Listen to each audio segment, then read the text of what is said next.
সাম্প্রদায়িক, প্রগতিশীল এবং গণতান্ত্রিক বাংলাদেশ, সমৃদ্ধ বাংলাদেশ গড়ে তুলতে চাই।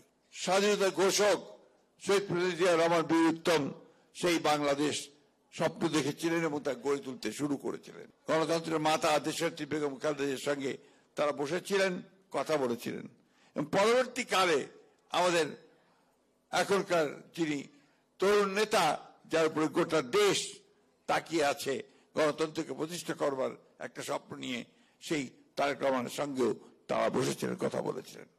আজকে সেই সময়টুকু আবার ফিরিয়ে আনা দরকার।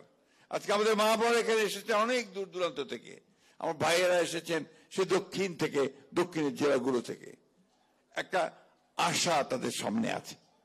সেই আশাটা হচ্ছে কি, যে আমরা বাংলাদেশে সত্যিকার অর্থে একটা নাগরিকের মর্যাদা নিয়ে বাঁচতে চাই। ঠিক কিনা? ঠিক কিনা বলেন?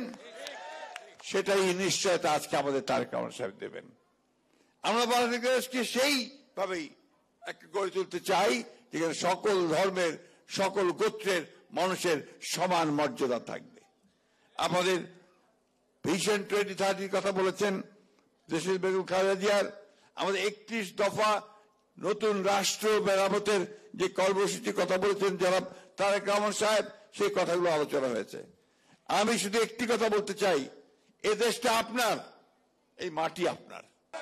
কথা দিচ্ছেন যে আপনারা আমার নেতাকে প্রতিষ্ঠিত করবেন প্রধানমন্ত্রীত্বের পদে, তারা আমার সঙ্গে একটা স্লোগান দিয়ে করবেন, হিন্দু মুসলমান ভাই ভাই, হিন্দু মুসলমান ভাই ভাই, পতুয়া মুসলমান ভাই ভাই। এটা মনে রেখে আসুন আমরা সামনের দিকে আমার নেতা তারেক রহমানের নেতৃত্বে এগিয়ে যাই।